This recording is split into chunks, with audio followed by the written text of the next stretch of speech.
जय श्री श्याम, जय हो हारे के सहारे, जय हो तीन बाणधारी बाबा। आपकी सदा है जय हो गुरुदेव मनु भैया, जय हो शनिदेव जी महाराज। आपको कोटि कोटि नमन। आज की जो चर्चा करने वाले हैं, क्यों अमावस्या और पूर्णिमा को घर में कलेश, झगड़ा, लड़ाई, मनमुटाव हो जाता है। कभी सोचा है कि हमारे घर में ऐसा अमावस्या पूर्णिमा को क्यों होता है? तो आइए वीडियो को शुरू करते हैं। शुरू करने से पहले मैं चाहूँगा कि चैनल को लाइक करें, सब्सक्राइब करें और ढेर सारा प्यार दें और बेल आइकन के निशान पर प्रेस करें ताकि आने वाली हर वीडियो आप तक पहुंच पाए। और चैनल को अपना ढेर सारा प्यार दें और चैनल को पूरा देखें। आधी अधूरी वीडियो ना देखें। अगर वीडियो को देखें तो पूरी वीडियो देखें ताकि आपको पूरी नॉलेज आए।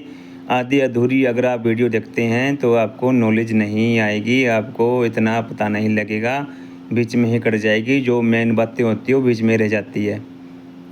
तो आइए शुरू करते हैं कि अमावस्या पूर्णिमा को घर में लड़ाई झगड़ा और मनमुटाव क्यों हो जाता है। जैसे कि जब अमावस्या और पूर्णिमा आती है उस टाइम क्या होता है कि उस टाइम सभी तांत्रिक, जितने भी साधक होते हैं, जितने तांत्रिक होते हैं, वो सभी एक्टिव होते हैं। पूर्णिमा और अमावस्या को वो सभी क्रियाएं की जाती है।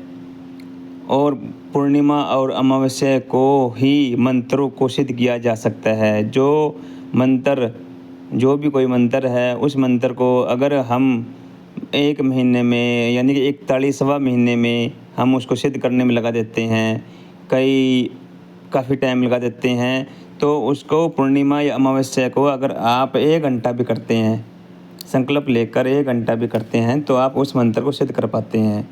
क्योंकि अमावस्या और पूर्णिमा इन दिनों की बहुत ज़्यादा महत्व होता है, विशेषता होती है, काली रात्रि होती है, इनकी बड़ी मान्यता होती है। और इन दिनों में अमावस्या और पूर्णिमा को, इन दिनों में शक्ति बड़ी प्रचंड होती है, बड़ी जागृत होती है, एक्टिव होती है।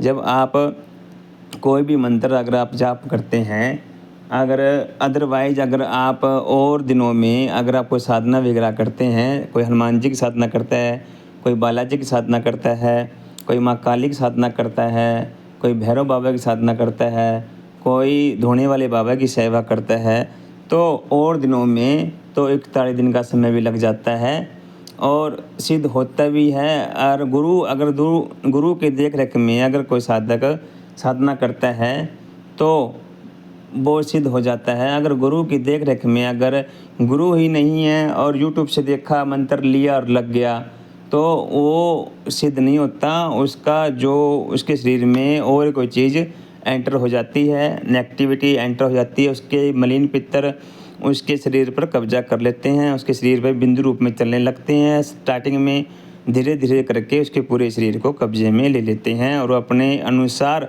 उस शरीर को चलाते हैं। और जब आप अमावस्या को, पूर्णिमा को गुरु के नीचे रहकर, गुरु की देख रेख में रहकर आप कोई मंत्र का जाप करते हैं तो वो बड़ा ही जल्दी सिद्ध हो जाता है और वो काम भी करने लग जाता है। और जब अमावस्या और पूर्णिमा को तांत्रिक सभी एक्टिव होते हैं और जब पहले क्रिया की हुई होती है और हम किसी धाम में जाते हैं, वहाँ पर हवन करवाते हैं, मंत्र जाप करवाते हैं, तो वो क्रिया क्या होती है, वो क्रिया शांत हो जाती है। और जब उस तांत्रिक को पता लगता है कि हाँ, उस घर में क्रिया हो चुकी है, हवन उन्होंने करवाया है, घर का शुद्धिकरण करवाया है, तो वो करता क्या है कि वो इन दिनों में अमावस्या को, पूर्णिमा के दिन वो भोग बलि देकर क्रिया के बीच में उन चीज़ों को एक्टिव कर देता है। वो भोग बलि दे देता है। उनसे क्या होता है कि जो चीज़ें बिल्कुल शांत हो चुकी होती तो उसी घर के अंदर होती तो उसी घर के अंदर ही है, उस टाइम वो शांत होती है, तो वो इतना किसी प्रकार का कोई कलेश, झगड़ा, मनमुटाव नहीं हो पाता जब वो बिल्कुल शांत होती है। तो जब तांत्रिक भोग बलि देकर उन्हीं क्रियाओं को जब जागृत कर देता है तो वही जो चीज़ें होती है, जो शांत होती है, वो उग्र रूप में आ जाती है। और जब वो उग्र रूप में आती है तो हमारे घर के अंदर लड़ाई झगड़ा मनमुटाव बेतुके की बातें जब हम साथ में बैठ जाते हैं, जब एक पूरा परिवार साथ में बैठ जाता है बातें करने के लिए या खाना खाने के लिए, तो वो वहाँ से लड़ाई कर ही उठते हैं। छोटी छोटी बातों पर लड़ाई होती है, जिन बातों का कोई मतलब नहीं होता उन बातों पर लड़ाई होती है। और लड़ाई इतनी बढ़ जाती है कि एक दूसरे का चेहरा देखना भी पसंद नहीं करते। इतना मनमुटाव हो जाता है कि बोलना तक बंद कर देते हैं। और लड़ाई इस कदर बढ़ जाती है कि बहुत से घरों में देखा है कि बहुत से घरों में तो आपस में एक दूसरे का सिर तक फोड़ देते हैं। ये सच्चाई है। तो पूर्णिमा और अमावस्या के दिन जब वो तांत्रिक आपके नाम का आपके घर के गोत्र के आपका नाम का गोत्र से अगर वो भोग बलि देता है या कलेजी का देता है या मुर्गा देता है या बकरा देता है, जो भी कोई व्यक्ति है जो आपके ऊपर बार बार में क्रिया करवाता है और उसको ये आभास हो जाता है कि आपके घर में सुख शांति है, काम धंधे बढ़िया चलने लगे हैं, तो वो क्रिया द्वारा फिर पुनः क्रिया करवा देता है। इससे होता क्या है कि जो मैं पहले बता चुका हूँ, इससे वो जितनी भी क्रिया होती है वो सब क्रियाएं एक्टिव हो जाती है। जैसे कि अगर मसान की क्रिया तो सबसे पहले पेट नाभि में दर्द करेगी, नाभि में आ जाएगी, उल्टी होने का मन करेगा। मसान की जब क्रिया होती है तो उल्टी होने का मन करेगा, पेट में दर्द हो जाएगा और पूरे शरीर के अंदर नीले निशान पड़ने शुरू हो जाएंगे। यानी कि नीले निशान, लाल निशान, हरे निशान अगर पड़ना शुरू हो जाएंगे, मसानी क्रिया होती है।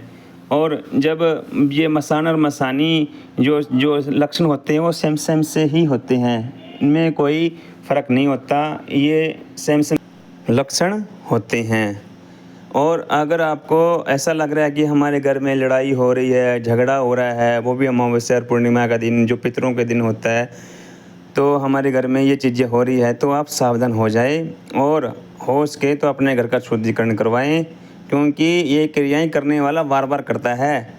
आप सोचते हो कि हम पूजा पाठ भी कर रहे हैं, घर में दिन रात सुबह शाम जोत जग रही है, अखंड जोत भी जला रही हैं, फिर भी हमारे घर में ये सब चीज़ें हो रही है, तो इसके लिए आप सावधान हो जाए। जो क्रिया करवा रहा है वो लगातार करवा रहा है आपके ऊपर, बार बार क्रिया करवा रहा है आपके ऊपर, वो इंसान आपको देखकर खुश नहीं है, वो इंसान आपकी तरक्की को देखकर खुश नहीं है, आपके परिवार को देखकर खुश नहीं है। वो इंसान कोई भी हो सकता है, ये ध्यान रखना। वो आपका अपना दोस्त भी हो सकता है जिसके साथ आप सारी बातें साझा करते हो, वो आपका समधी हो सकता है जिसके साथ आप सारी बातें साझा करते हो, वो आपका पड़ोसी भी हो सकता है, वो आपका मामा भी हो सकता है, वो आपका चाचा भी हो सकता है, वो आपका कोई भी हो सकता है। तो आज के टाइम में किसी के ऊपर विश्वास करना बहुत बड़ी मूर्खता है। तो आँख मूंद कर किसी के ऊपर विश्वास ना करें, अपना जितना हो सके बचाव करें।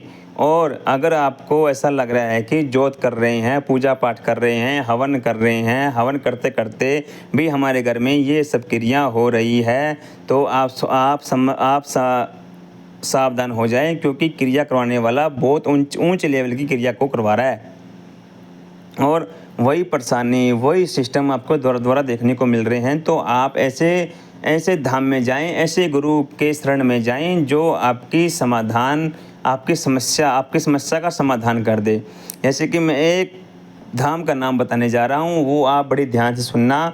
शनि धाम में जाए, गुड़गांव शनि धाम है और गुरु जी का नाम है गुरुदेव मन्नू भैया। तो आप वहाँ जाएं, आपकी हर समस्या का हल होगा। ऐसा नहीं होगा भाई जाते ही आपकी समस्या का हल हो जाएगा। आपको 1 महीने का टाइम लेकर जाना होगा। 1 महीने तक आपका हवन होगा, मंत्र जाप होगा। हवन के थ्रू ही आपका संकट कटेगा, आपकी क्रियाएं कटेगी, आपकी क्रियाएं निकल कर आएगी और वो सारी हवन में गुरुजी उसको भस्म करेंगे। जितनी भी क्रियाएं निकालेंगे वो सारी की सारी आपको टाइम निकाल कर जाना होगा। ऐसा नहीं होगा कि आप आज गए और कल आ गए और आपकी समस्या हल हो गई, ऐसा कभी भी नहीं होगा। मैं आपको बार बार कह रहा हूँ, अगर आपका जाने का मन है, गुड़गांव, फारूक नगर, सुल्तानपुर झील गुरुदेव मन्नू भैया शनि धाम का बोर्ड आपको लगा होगा और आपको जाना है तो आप जाएं और वहाँ पर जाएंगे तो आपका दूध का दूध और पानी का पानी हो जाएगा। तो इसके लिए अगर मेरी वीडियो आपको अच्छी लगी तो लाइक करें, सब्सक्राइब करें, बेल आइकन के निशान पर प्रेस करें और हो सके तो इसे भारी मात्रा में शेयर करें। जय श्री श्याम, जय श्री श्याम, जय श्री श्याम, जय श्री श्याम।